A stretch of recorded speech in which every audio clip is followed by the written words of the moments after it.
Olá, sejam todos bem-vindos ao 3 na Veia. Eu me chamo Luiz Eduardo e no vídeo de hoje então a gente vai estar continuando aí.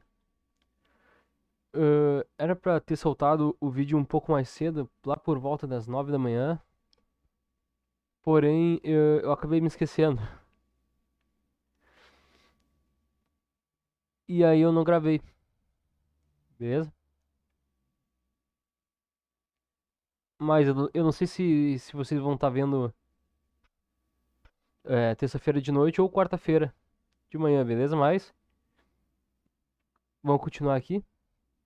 Então, no vídeo passado a gente viu eh, a criação dessa VM que eu chamei de roteador internet, beleza? E eu criei aqui o PC usuário, que vai ser usado pelo usuário, certo? Detalhes importantes aqui, tá? No PC usuário, então, eu coloquei adaptador de rede em modo rede interna, para funcionar apenas localmente aqui na VM e ter contato entre as VMs, beleza? E no roteador internet, eu tinha colocado apenas o NAT, tá?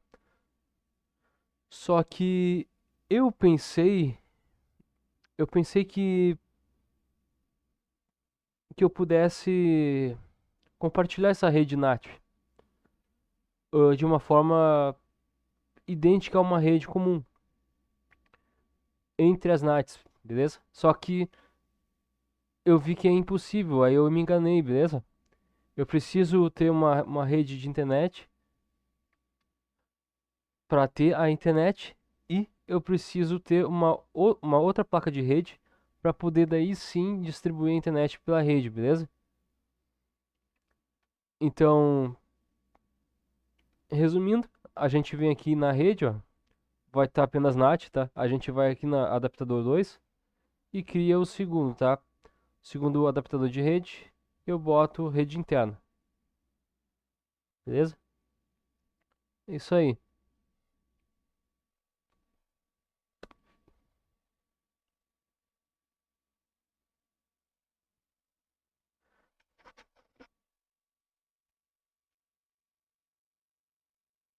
Eu vou iniciar aqui então o nosso roteador, que ele vai fazer o papel de roteador mesmo, tá? O roteador é assim, a gente tem então o recebimento da internet e depois a gente tem o cabo que vai ligado no roteador e vai até o nosso PC, beleza?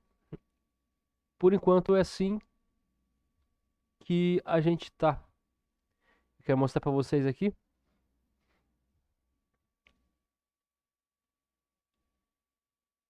Eu vou colocar em modo tela cheia, daí fica melhor.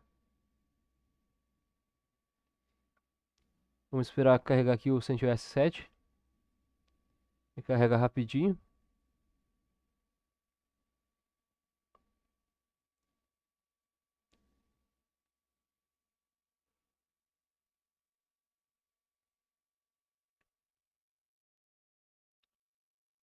Aí tá carregando.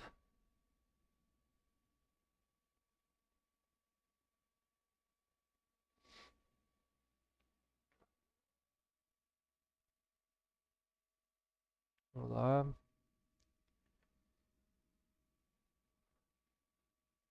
Aí, carregou. Eu vou vir aqui, então eu vou entrar com o usuário. Normal, que é root. E minha senha de administrador.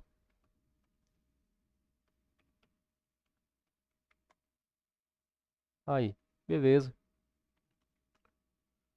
Bom, eu vou ver se eu tô pingando pra fora. Se eu tô com internet.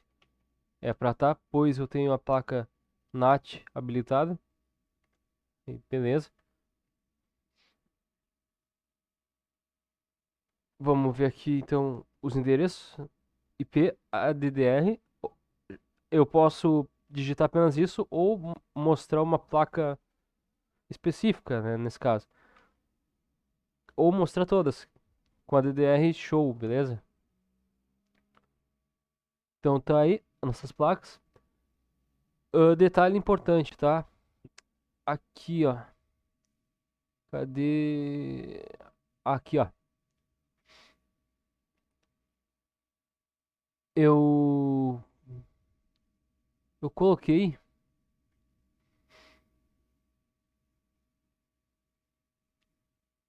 o NAT, né, a placa de NAT na primeira placa. A primeira placa, ela tá com esse nome aqui, tá? EMP0S3.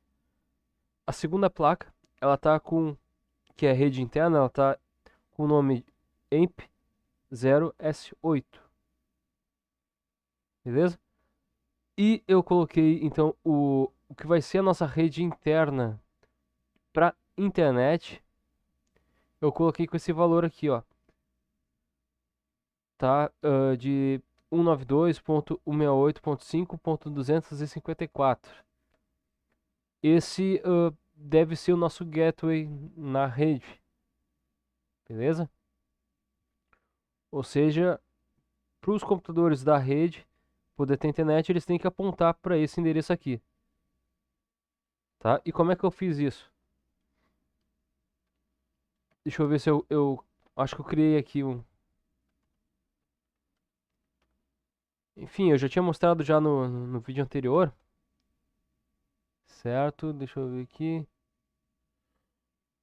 Ah, eu criei um arquivo à parte chamado Firewall em casa, só pra, bem basicozinho mesmo, só pra ajudar a liberação da internet. Deixa eu ver aqui, é Firewall. Aí, tá? A gente tem o modo de mascaramento de rede, beleza? Pelo, pelo outro tipo de ptables lá, pelo Firewall D. Pois eu criei esse tipo aqui de liberamento porque eu estou especificando que placa que vai soltar a internet, ok? Nesse caso, a placa que vai soltar a internet para a rede inteira que estiver conectado na minha rede interna, a que vai soltar a internet então na rede vai ser o através da placa EMP0S3, ok? Ou seja, a placa que está lá definido como NAT.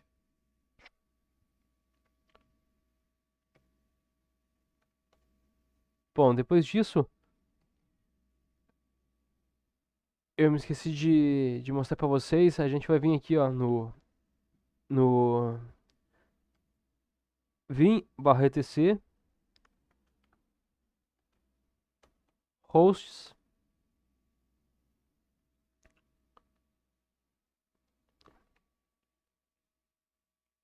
e vamos declarar aqui o nome do nosso servidor roteador, tá? O nome do nosso servidor roteador na rede ele vai ser conhecido como esse nome aqui, ó, CRV roteador. Esse é o nome do PC e a gente vai colocar aqui o nome do domínio de rede local dele. Nesse caso é local domain, beleza? Esse domínio aqui é diferente do domínio de web, tá? Existem dois tipos de domínio. O domínio local, que serve para a gente saber o nome da nossa rede local, e o domínio externo, que aí é através do domínio registrado no registro.br, para a gente poder ter o nosso domínio de site, ok? Por exemplo, google.com.br, né? Esse é o domínio externo, ok? Então tá, é importante tá exatamente assim como tá?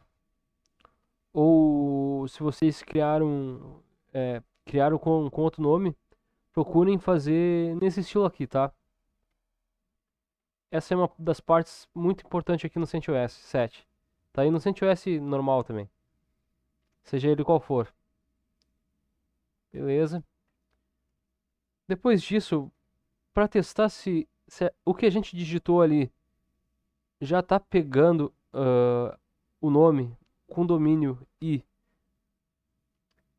Se a gente quer testar isso no nosso computador agora aqui, a gente vai digitar o seguinte comando: host name, a gente obtém o nome do computador, server roteador. E hostname "-f", a gente vai ter o domínio, tá? Junto com o nosso nome. Se por acaso não aparecer o server roteador.localdomain, quando a gente colocar o hostname "-f", procurem voltar no arquivo aqui, ó, no /etc/hosts e arrumar isso, tá? É importante. É muito importante isso. Beleza. Agora aqui eu vou verificar se aquela regra que eu digitei ali tá funcionando de fato, tá? Aquele mascaramento. Primeiro o comandinho que vocês têm que ficar ligado no negócio aqui, tá? Eu quero saber o tipo de regra que eu tenho atualmente no meu servidor. Então, iptables menos menos t de tabela. Que tabela é essa? É a NAT.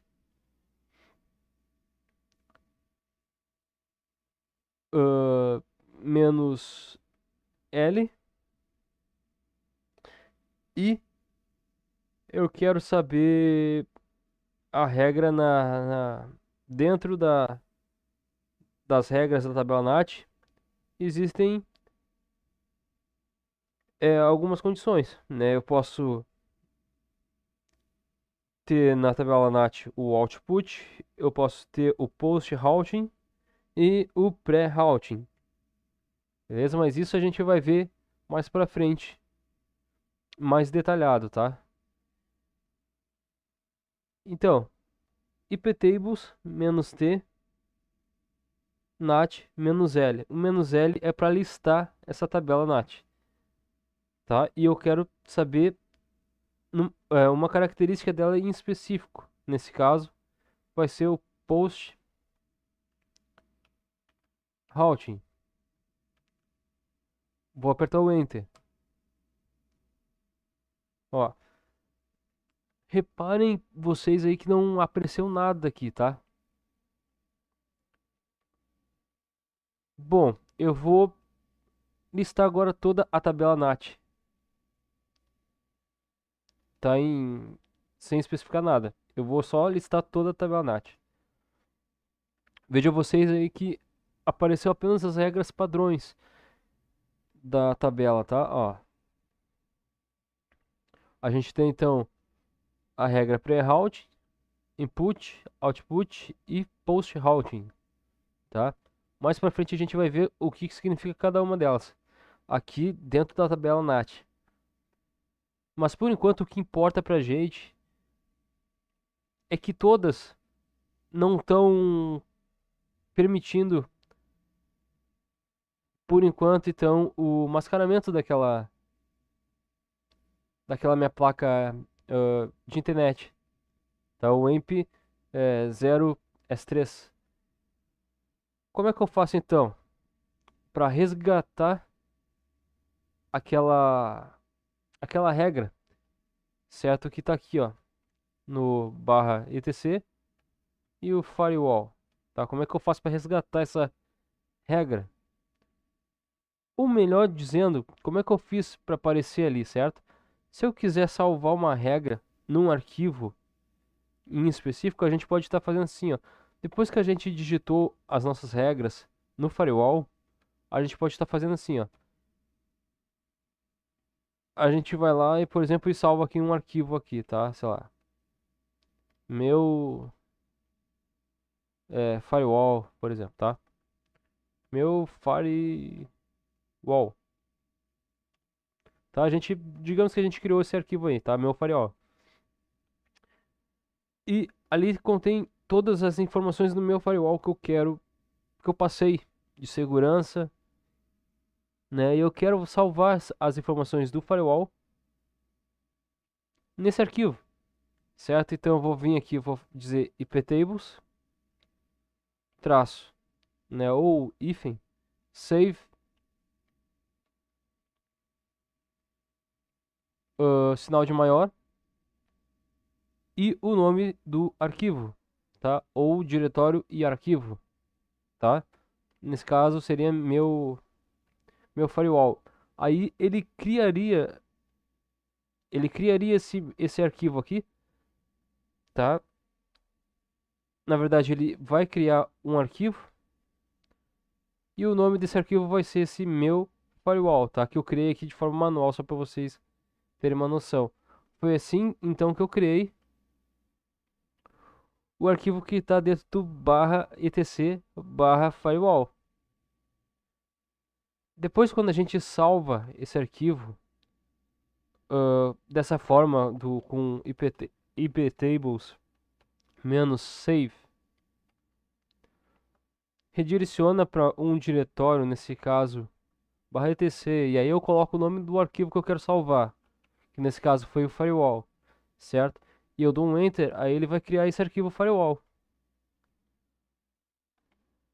Depois que ele o arquivo vai aparecer no barra "etc", então a gente pode estar dando uma olhada nesse arquivo, certo? Ó, reparem que ele vai estar dizendo aqui, ó, NAT, tá? Faz parte da tabela NAT. Ele vai estar commitado. Essa parte de commit aqui funciona basicamente igual ao GitHub, né? Sempre que tiver um commit significa que ele foi enviado a regra lá para dentro, por exemplo, tá? Aqui a gente vai ter as hora e data que isso aconteceu e as regras padrões, tá? Da tabela filter, que é input, forward e output. E tudo o que tiver de regra adicionada vai aparecer aqui dentro também, nesse formato aqui desse arquivo, ok? Como é que eu faço para resgatar esse arquivo, então, e restaurar as regras desse arquivo aqui, certo? Assim como a gente tem o iptables traço save, né? iptables traço save, a gente tem o iptables restore, beleza? Restore, ok? Aqui a gente pode estar fazendo uma inversão de valor com o sinal de menor barra etc e o firewall para estar restaurando esse nosso arquivo aí, tá? Ou se não quiser usar esse sinal de menor, a gente pode estar fazendo assim também, executando dessa forma esse nosso script que a gente criou e tá com o nosso iptable salvo ali, beleza? Todas as regras salva. Bom, agora vamos listar novamente as regras NAT. Vamos ver se mudou alguma coisa. Opa! Ó, reparem aqui, ó, em post routing, ele tá me dizendo o seguinte, olha, mascara todos os protocolos, tá? De qualquer origem para qualquer destino. Quando eu fiz essa regra do post routing, significa que todos os pacotes de internet agora estão sendo encaminhados para qualquer placa que tiver no meu computador. Beleza? Além, tá? Isso além dessa regra de mascaramento que a gente tem que criar, não vamos se esquecer que a gente também precisou vir aqui nesse arquivo aqui, ó, barra sys, deixa eu ver, systl, eu acho que é sys, t,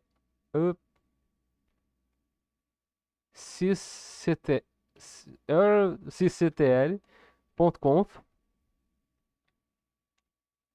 tá? E a gente criou essa flagzinha aqui que habilita o roteamento dos pacotes, tá?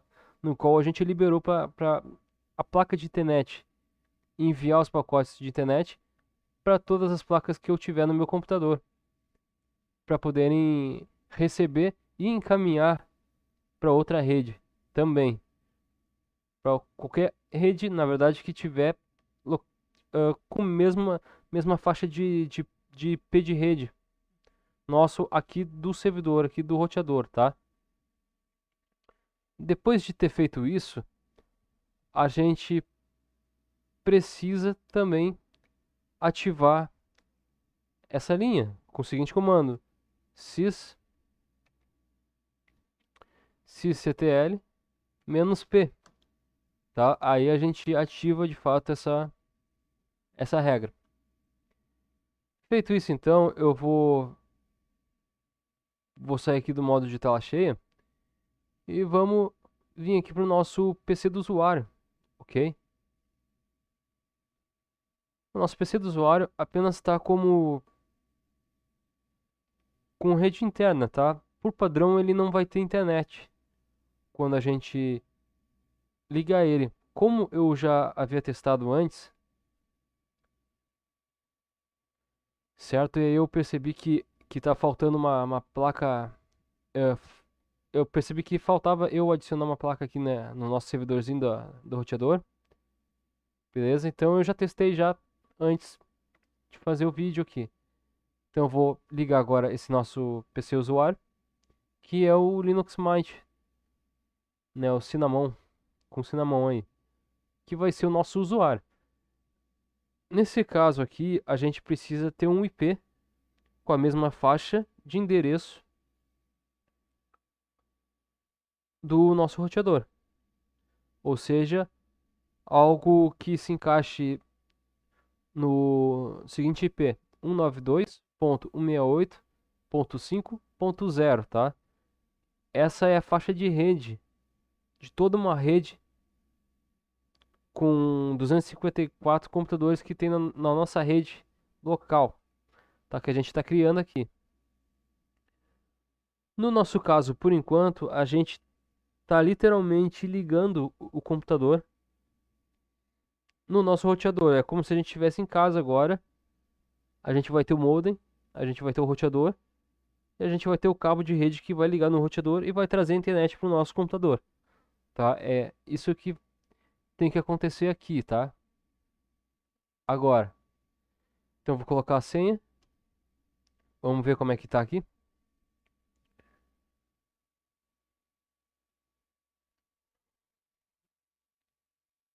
A gente instalou também o drivezinho de vídeo do VirtualBox. O VirtualBox é Guest, que ele traz todo o sistema de vídeo aqui pra gente maximizar a tela. Eu vou botar em modo de tela cheia, porque fica melhor pra gente visualizar aqui, tá?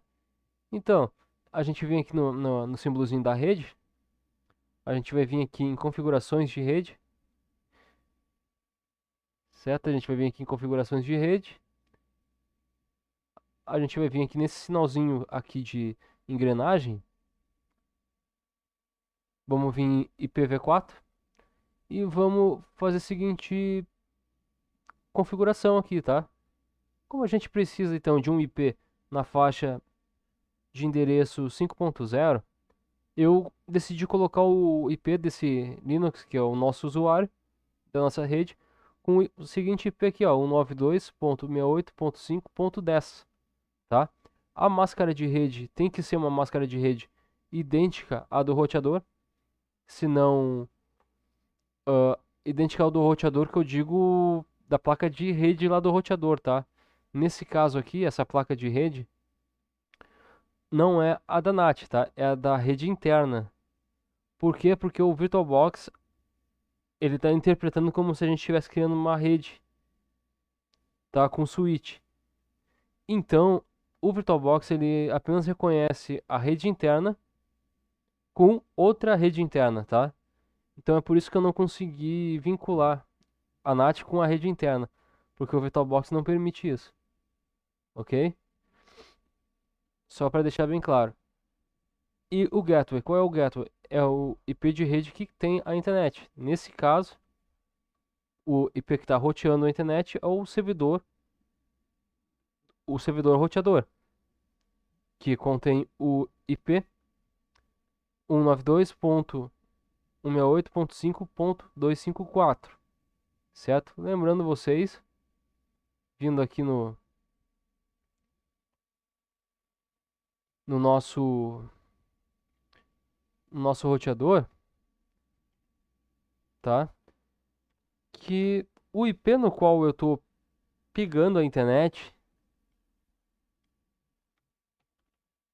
opa, é esse aqui, ó, tá? É o que vem da placa EMP0S8, tá? É desse cara aqui que eu tô pegando a internet, tá? Não é desse aqui, ó, da NAT, tá? A NAT, ela tá no roteador, ela tá pegando a internet do meu PC, ou seja, é como se ela estivesse pegando de um provedor, e depois eu tô dizendo, olha, agora qualquer placa que se conectar nesse computador, eu vou permitir ter acesso à internet e eu também vou permitir vocês rotear os pacotes de internet para outros computadores na rede. Nesse caso, eu criei então uma rede chamada com esse IP 192.168.5.254, tá? Percebam vocês que a máscara de rede é o barra 24, que é a mesma coisa do que 255.255.255.0, ok? Então, voltando aqui para o nosso usuário, tá aqui para o nosso usuário da rede.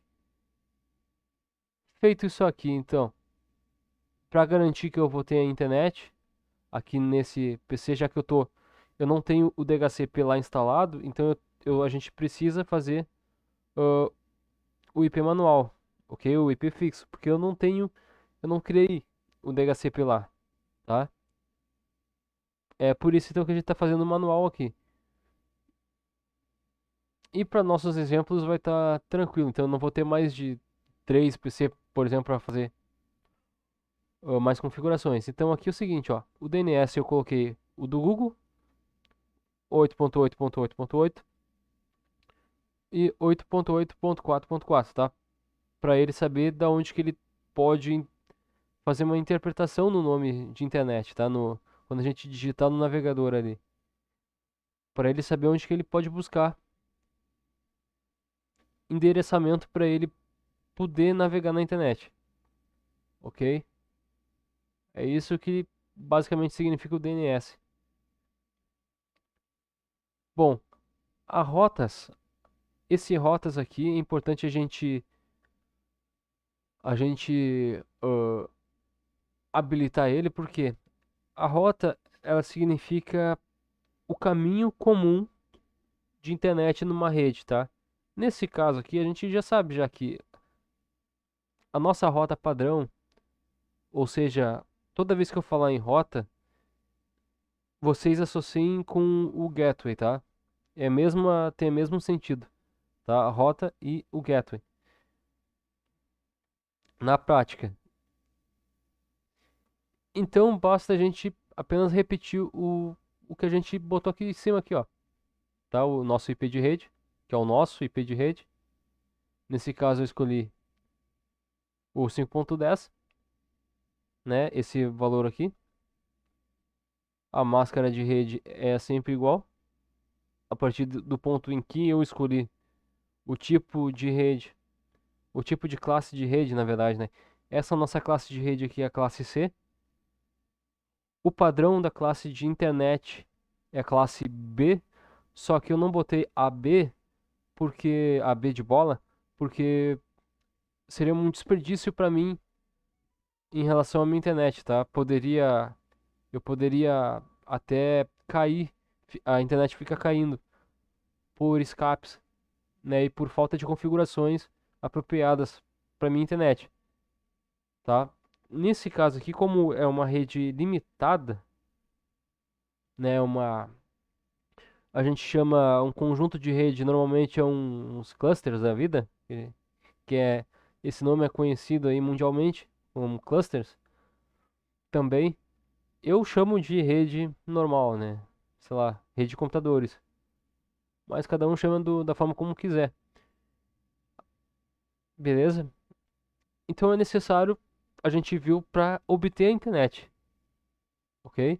E aqui, então, a gente tem o nosso gateway, que é o IP da placa de rede lá no servidor roteador. Feito isso, então, vamos ver se a nossa rede já está navegando na internet. Vou vir aqui no navegador, espero que esteja. Vou abrir aqui algum site.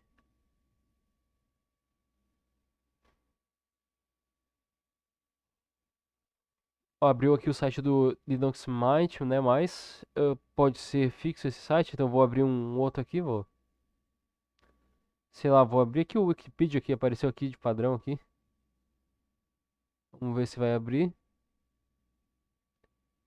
Ó, reparem vocês que abriu o Wikipedia. Eu vou tentar acessar aqui o YouTube. Vamos ver se vai acessar o YouTube. Tá, ele acessou também o YouTube aqui, ó. Tá, a gente tá com internet. A partir das configurações que a gente fez, tá? O importante aqui do esquema da redezinha que eu tô mostrando para vocês, ah, mesmo que o foco seja no firewall, tá? É importante vocês saberem o, o conceito dessa rede, sabe? De como é formada essa rede. Tá? É importante vocês saberem, para quem tiver interesse, claro, de se aprofundar mais e mais nisso. Tá? A gente não precisa saber tudo, a gente só precisa saber o básico e o porquê do porquê, para que serve tal coisa. Tá? Sabendo isso, o para que serve tal configuração, mesmo sem saber o que fazer, tá? Só o fato da gente saber para que serve aquilo já nos dá uma ideia de como a gente pode resolver um problema X, tá? Da questão aqui. Ou a gente já tem uma ideia de como implementar uma regra nova para um determinado serviço, beleza? Nesse caso aqui, a gente viu como a gente pode implementar internet pelo firewall, certo? A gente viu como pode liberar a internet numa rede, certo? E aqui, qualquer computador que chega aqui que eu quiser agora, sei lá, eu vou, por exemplo, instalo mais um outro computador aqui, tá? E eu boto ele na faixa de IP 192.168.5.0, nessa faixa de IP de rede, ou seja, esse meu PC aqui, usuário, ele tá com IP 192.168.5.10. Se eu chegar e montar um outro PC com o final com final 5.11,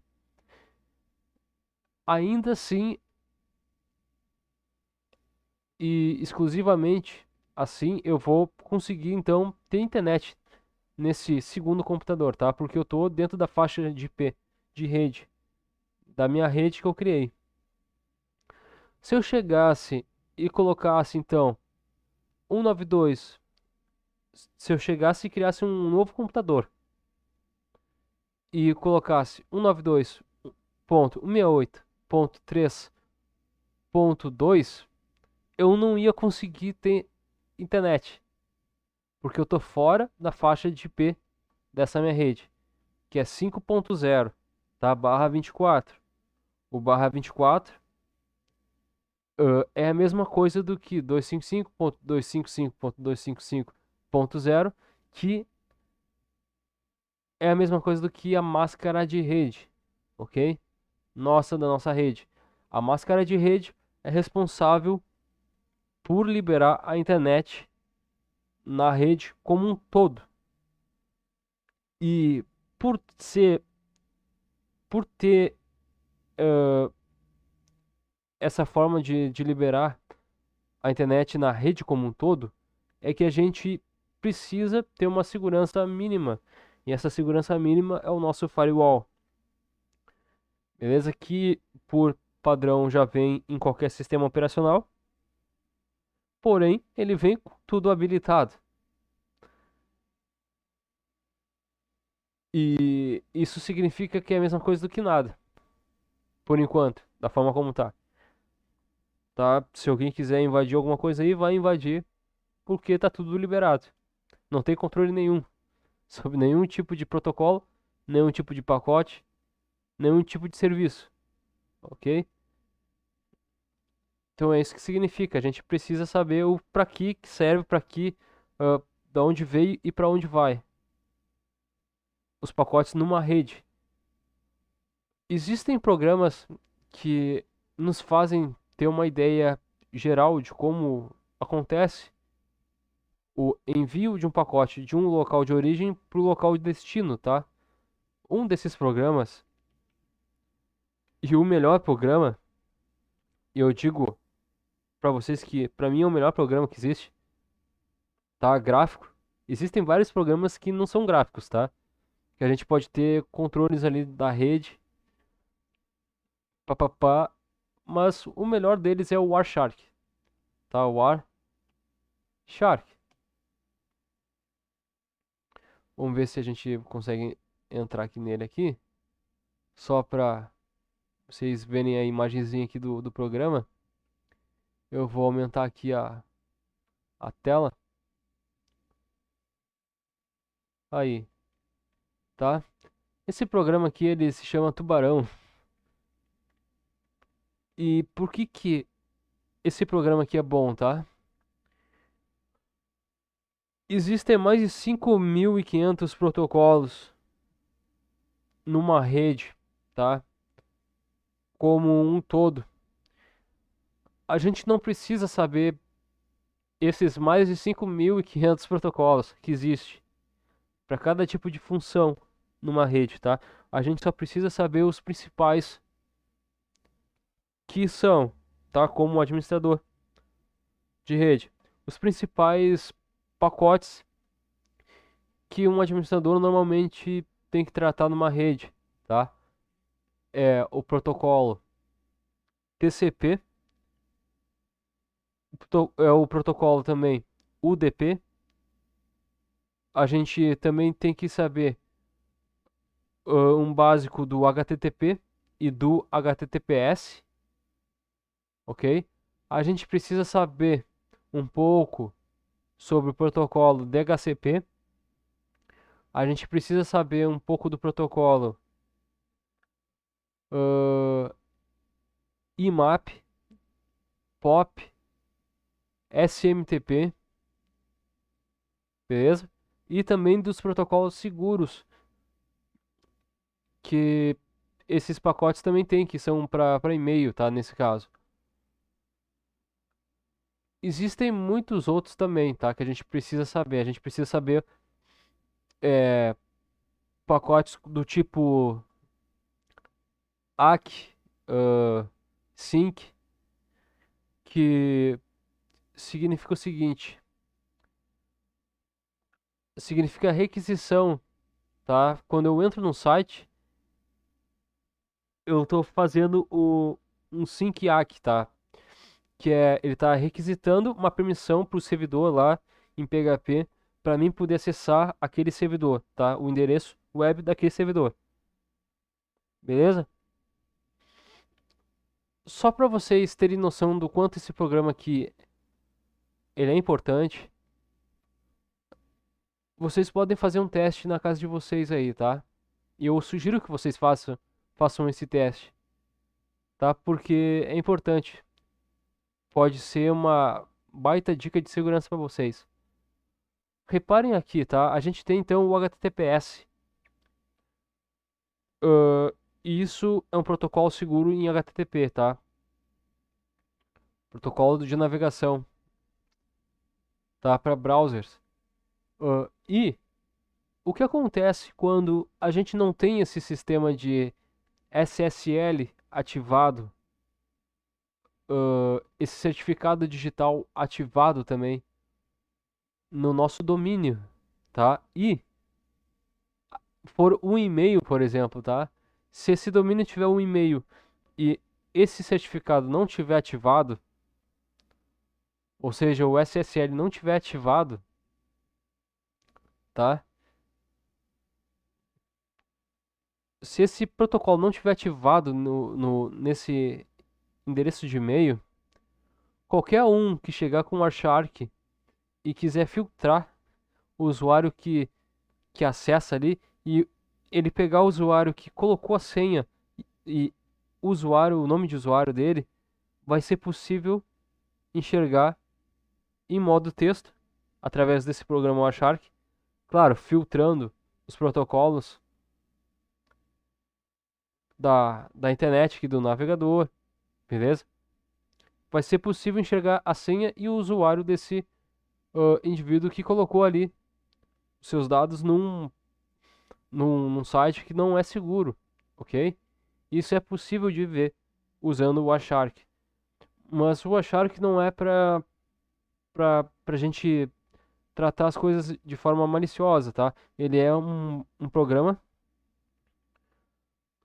que nos dá a possibilidade graficamente, né, de ver certas falhas no nas nossas configurações de rede. E a gente pode minimizar muitos riscos só filtrando os pacotes da nossa rede, tá? Utilizando o Wireshark. Isso é fantástico. Mas isso vocês vão ver apenas se vocês praticarem isso que eu tô falando para vocês, tá? Eu mesmo já salvei muita pele aqui da rede só por filtrar pacote através do Wireshark. E através do Wireshark eu descobri muita coisa também, beleza? Coisas que não vêm no agora no acaso, tá? Porque é meio que privado esse lance aí. Então, sinto muito, mas eu não posso falar. Enfim, bom, tá aí a dica, tá? Bom, outra coisa também, tá? Quando a gente tá no Linux e a gente instala o Linux pela primeira vez, o Firefox, a tendência dele é vir aqui, ó, com o proxy ativado, tá? É importante a gente vir aqui, geral, a gente vai lá pra baixo aqui, ó, Network Settings, e é importante, tá? Normalmente ele vai vir com essa opção aqui ativada, tá? Use System Proxy Settings, tá? É bom a gente deixar aqui, ó, no proxy, tá? Porque a gente não tá com o proxy aqui ativado, então não tem por que deixar essa opção aqui, tá? Essa opção ela vai atrapalhar na hora da navegação de vocês na máquina virtual, tá? Então a gente vem aqui e bota no proxy. E OK, para poder navegar livremente ali sem aparecer nada. Beleza? Isso aí. Bom, o que que eu vou fazer agora, tá? Depois dessa explicação aí suprema, eu acho, sei lá. A gente tem o roteador e a gente tem o usuário. A gente precisa de um computador que barre, que diga para esse usuário, olha, você precisa passar por mim agora, tá? Se você quiser acessar a internet, tá? O que eu vou fazer vai ser o seguinte, ó. Eu vou vir aqui, vou criar um novo. Eu vou, para não demorar muito, eu vou desligar essas máquinas virtuais aqui, certo? Ah, uma dica também rapidinho aqui no nosso roteador aqui, que a gente pode estar fazendo sempre que a gente quiser, é o seguinte aqui, ó. Vou vir aqui. Cadê aqui? Visualizar modo de tela cheia, tá? Toda vez em que a gente reiniciar o PC,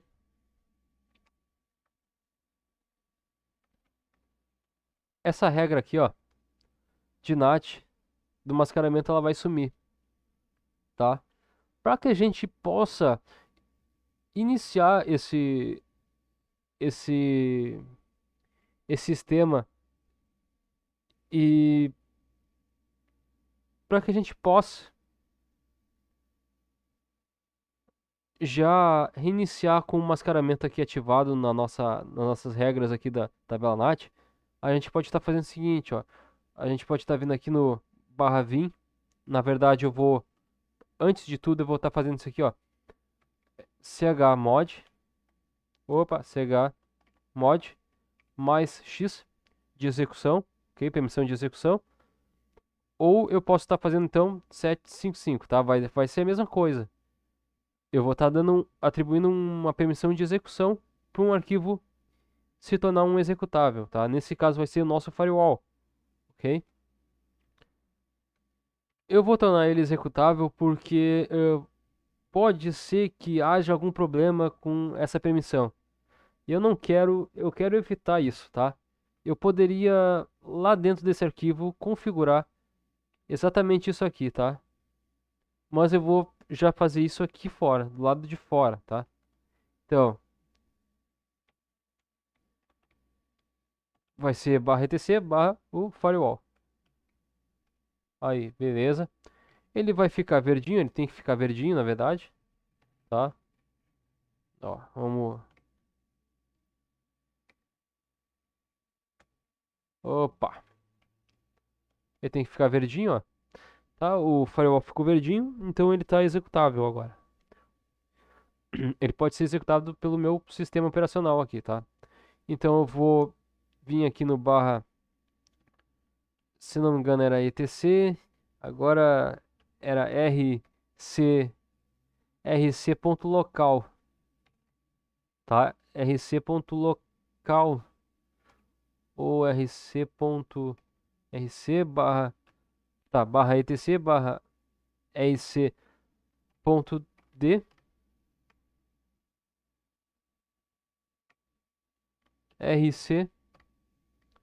rc.local, tá? Então a gente vai vir aqui então no barra etc barra rc.d barra rc.local, tá?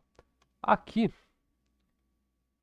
a gente tem esse arquivo padrão aqui do CentOS. Aqui a gente pode estar definindo algumas coisas que a gente quer que inicie junto com o nosso sistema operacional, tá? O CentOS 7 em específico.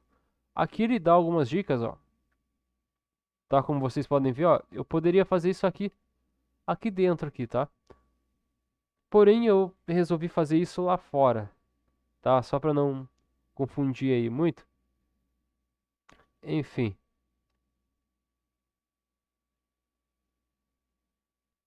Bom, o comando que eu vou botar aqui dentro, nesse ponto aqui é bem específico, tá? iptables, vou estar colocando aqui iptables, restore,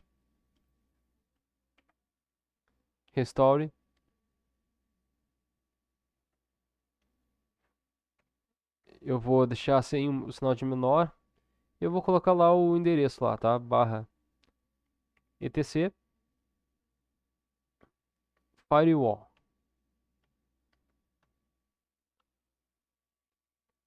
beleza? Ask dois pontos wq para salvar, sair salvando. Então é isso que vai acontecer quando o meu sistema operacional for iniciado. E para saber se funcionou, quando ele reiniciar agora e eu listar essa tabela, ele tem que estar assim, tá? Masquerade, como tá aqui, tá? All traço anywhere aqui, era isso, tá? Então eu vou reiniciar ele só para ver se pegou aqui, se vai funcionar isso, tá? faz muito tempo que eu não faço isso, na verdade. Desde da época da minha série lá do CentOS 7, lá do serviço que eu criei, tá? Tem na playlist aí no canal. Pra quem quiser tirar uma dúvida, lá tem tudo completo, tá? Tudo completaço mesmo, do começo ao fim. Basicamente todos os serviços que a gente pode estar utilizando na rede, criando para a rede. A gente tem lá como entrar no domínio, como criar um DNS automático, um DHCP automático, uma rede, enfim, tá? Tem muitas coisas lá. Tem servidor de e-mail. Bom, tem bastante coisa mesmo, tá? Então eu vou estar reiniciando com esse comando aqui. Eu vou também vou estar desligando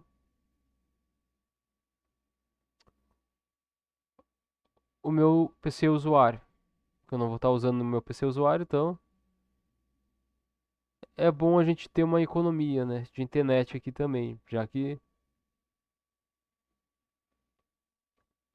quanto mais PC tiver usando aqui a internet, a rede, né, mais consumo vai consumir. Então, mais lento vai ficar a conexão de internet, tipo assim, beleza? Vou desligar ela aqui. Vou desligar ela aqui. Lá, desligando o Linux Mint. Mint. Vamos ver se vai reiniciar lá. Reiniciou, deve ter reiniciado. Opa, tá sensível aquele negócio ali. Bom, reiniciou. Agora é a hora da verdade. Vamos ver se vai estar aquela regra lá. Espero que esteja aquela regra lá. Então vamos ver, tá? Eu espero que esteja mesmo. Vamos listar a regra nessa tabela NAT. Ixi, infelizmente não tá. Bom, deixa eu ver aqui. Não tem problema não também, tá? O que que não tem problema, tá?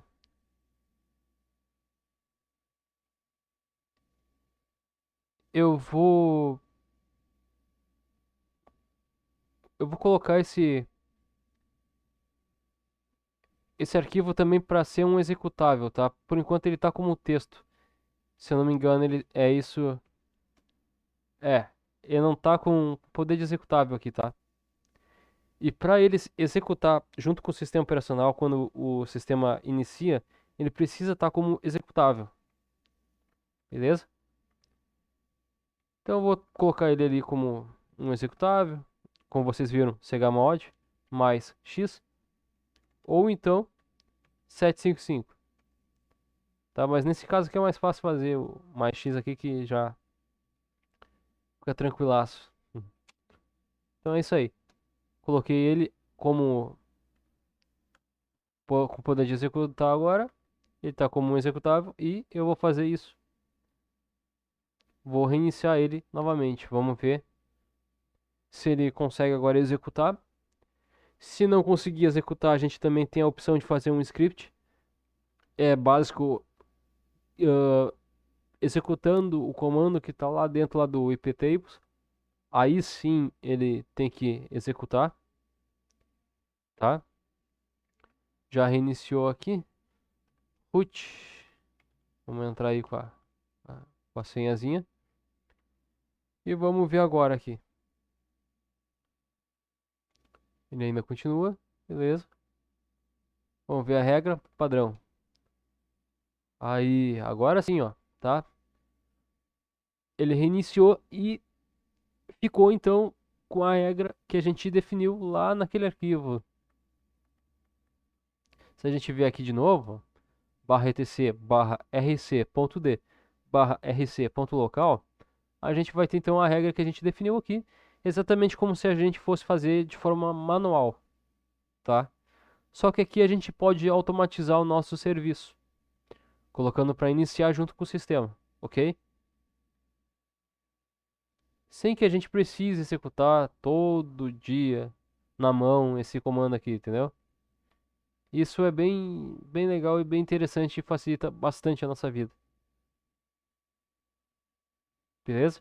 Assim como a reciclagem também de certificado digital, tá? A gente pode estar botando aqui o comando aqui para ele ficar verificando todo dia aquele certificado digital, tá? Para não deixar expirar, digamos. Mas isso aí é pra. Eu acho que eu comento isso, sobre isso na minha playlist, beleza?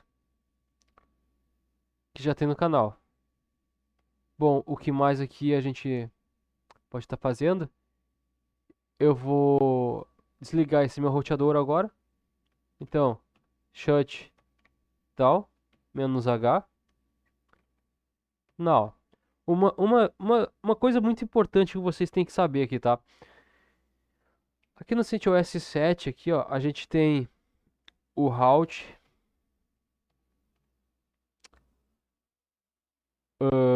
A gente tem o. Deixa eu ver se a gente tem o init aqui.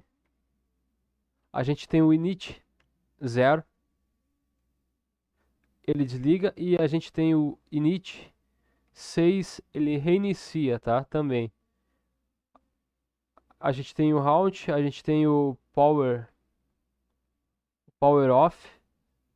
Se não me engano, ele também desliga. Tá? O route. E o shutdown. Menos H. Tá? E aqui do lado aqui é um valor em tempo, tá? Para, sei lá, para avisar para o usuário, olha, vai desligar nesse tempinho aqui, tá?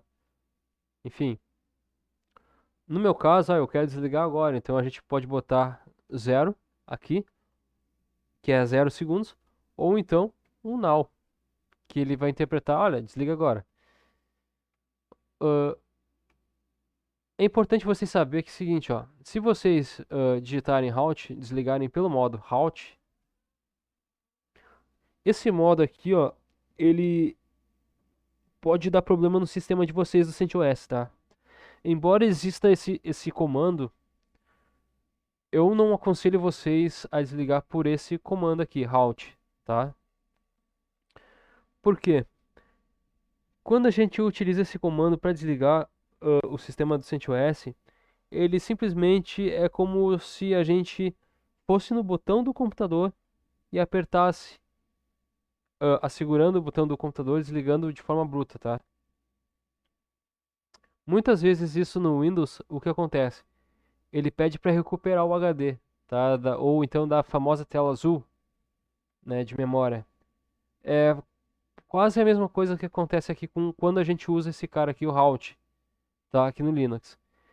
Então, para evitar problemas futuros, eu sugiro vocês sempre desligar com esse comando padrão aqui, shutdown -h now, tá? Esse comando aqui, ele vai desligar primeiramente os processos que estão rodando no Linux, tá?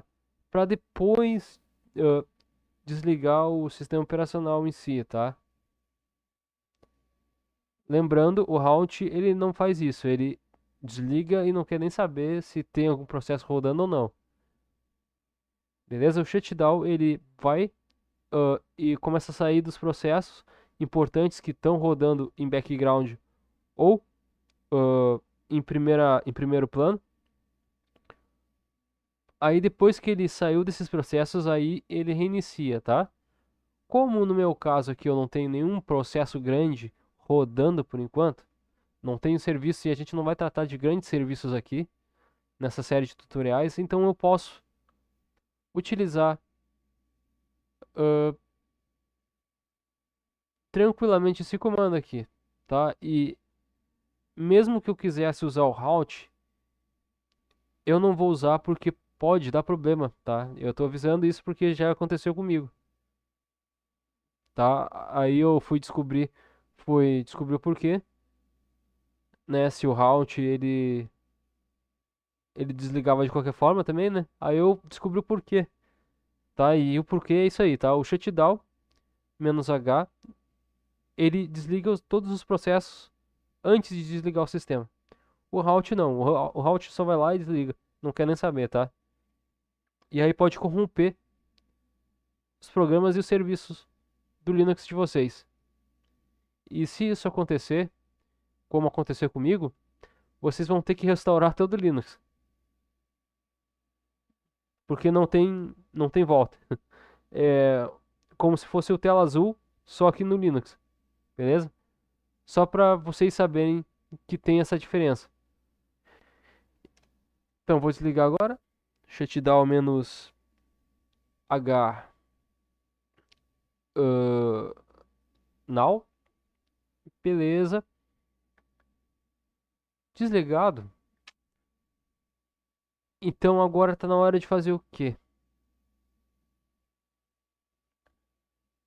Tá na hora de montar de fato nosso firewall, beleza? Nosso servidor de firewall.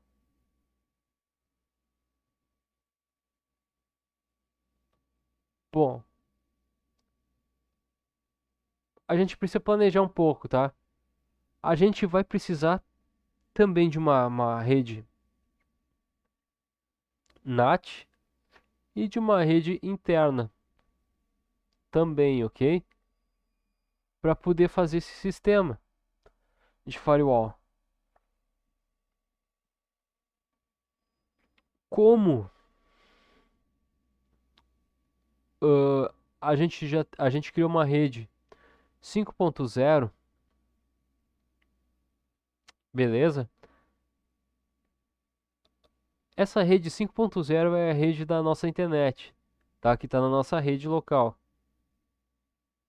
Por enquanto, ela é uma rede ah, cujo o vínculo entre o usuário e a internet, o vínculo é direto, não tem nada barrando, certo?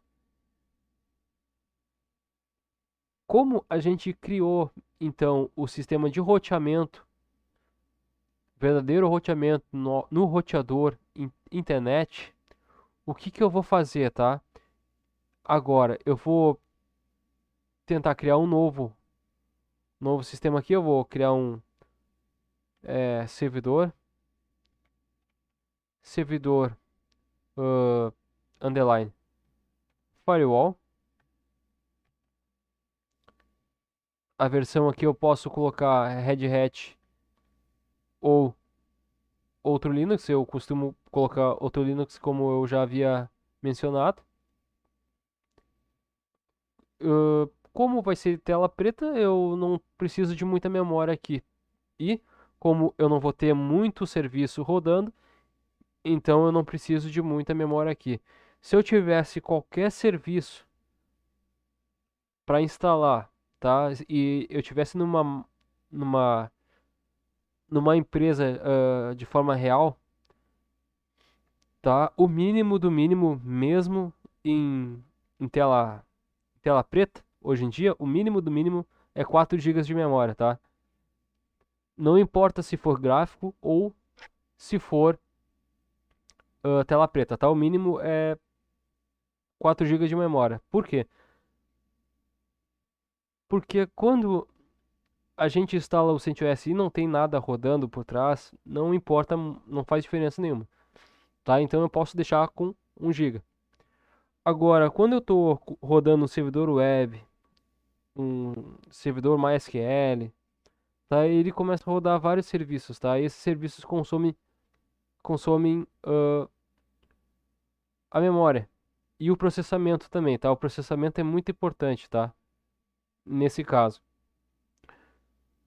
Então, dependendo da quantidade de usuários que eu tiver,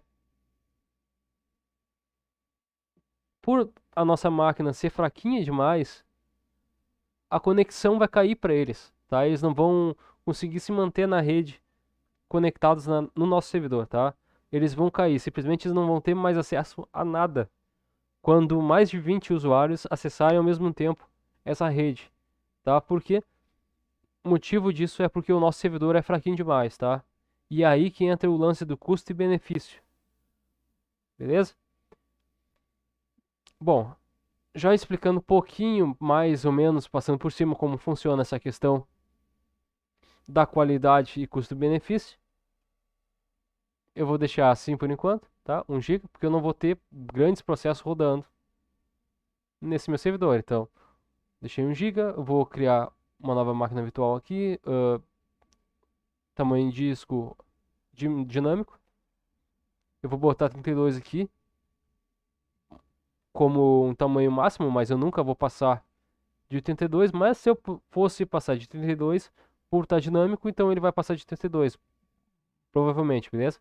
Porque eu não tô com eu não tô com a quantidade fixa, né, no meu HD, tá? Ela tá dinâmica. Então eu começo com o mínimo do mínimo. E se eu tiver aqui aumentando, o sistema do VirtualBox vai aumentando automaticamente, tá? O valor. Então, o valor aqui não importa muito. Só tem que ter suficiente para instalar o sistema. Beleza. Bom, esse servidor firewall, tá? Eu vou deixar aqui em cima aqui do nosso usuário, já para simbolizar como se fosse um muro entre o usuário e o nosso roteador aqui da internet. Certo. Bom, assim como o usuário que consegue pegar a internet do nosso servidorzinho aqui de roteador, né, que está fazendo parte de roteador, eu preciso fazer com que esse usuário pegue internet não mais do roteador, mas sim do firewall, tá? Desse filtro do firewall que vai estar vindo aqui. E para isso eu vou ter que criar uma segunda rede, tá? Essa segunda rede, na verdade, vai ser a rede LAN, de fato, tá? Que vai ser a rede de computadores que vão estar conectados na nossa rede. A gente já tem já uma mini redezinha, porém é a rede de internet, tá? Que a gente tem aqui ativa no momento. Quando eu for criar esse servidor aqui agora, tá? Eu preciso ter isso muito bem definido, ok? O IP de rede dele, pelo qual que ele vai estar passando, ok? O IP de rede desse cara aqui, eu vou estar colocando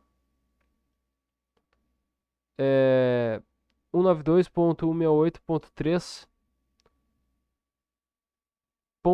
Esse vai ser o IP de rede dele, tá? O da rede local, ok? E o da internet vai ser o com final 5.11, beleza? Já que esse aqui é o 5.10. Não, na verdade esse aqui vai ser o 5.5,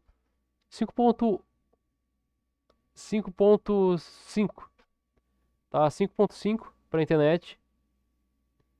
Esse aqui é o 5.254, é o final desse aqui. Esse aqui vai ser o 5.5 e esse aqui vai ser o 5.10, tá?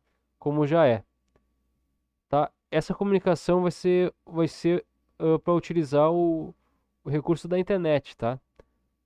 Para ambos aqui poderem ter internet, já que a internet está sendo liberada pelo nosso roteador aqui de internet, ok?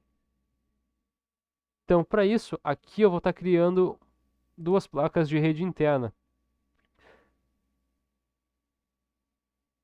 Beleza, rede aqui. Rede, vou estar criando duas placas de rede interna e vamos ver se é possível. Eu quero fazer da forma mais original possível para vocês, tá? Entenderem esse conceito. Tá? Então aqui eu vou botar intnet aqui, eu vou colocar, a gente pode mudar o nome. Então aqui eu posso colocar internet, tá? Ó, internet. E aqui eu posso colocar rede local. Rede underline, na verdade é rede traço, sei lá, rede local. Rede local e aqui rede internet, tá? Rede internet e rede local. Eu mudei o nome aqui porque as duas placas aqui no VirtualBox aqui, elas podem facilmente se perder e tornarem uma só, tá? Por ter o mesmo nome. Então, só para diferenciar mesmo. Eu vou, deixa eu ver se ela aceita alguma coisa aqui. Entre com o nome de rede interna a qual esta placa de rede será conectada. Você pode criar uma nova rede interna escolhendo um nome que não tenha sido utilizado ainda por outras placas de rede. Beleza? Então é isso aí. Rede underline internet. Opa! Rede underline internet e aqui rede underline local, tá? Isso aí. Vamos ver aqui, ó. Rede internet e rede local, tá? Isso aqui a gente também consegue fazer no Windows, tá? No servidor mesmo de Windows lá, a gente pode estar indo no adaptador e colocando o nome para diferenciar o adaptador, tá? Da internet e da rede local. Então a princípio vai ficar com esse esquema. E agora eu vou terminar o vídeo por aqui e eu vou fazer a instalação do sistema operacional aqui, do CentOS novamente, tá? Que eu acabei não fazendo na semana passada. Eu vou fazer a instalação do CentOS aqui, tá? Para ser o nosso servidor de firewall, para a gente poder ter controle dos pacotes, tá? Que vão ser lançados para o nosso usuário final aqui, ok? Bom, agora aqui então é normal, é só vir aqui e escolher o nosso CDzinho aqui do CentOS 7, beleza? E começar a instalação normal aqui do sistema, tá? Eu vou tá terminando aqui o vídeo com vocês, porque senão vai ficar muito longo, beleza? E nos vemos aí na próxima semana. Ah, eu vou lançar o vídeo na terça-feira, eu costumo lançar normalmente às 9 da manhã, por volta das 9 da manhã, tá? E até a próxima semana então, ou até a quinta, né, com a Godot, beleza? Falou e fui!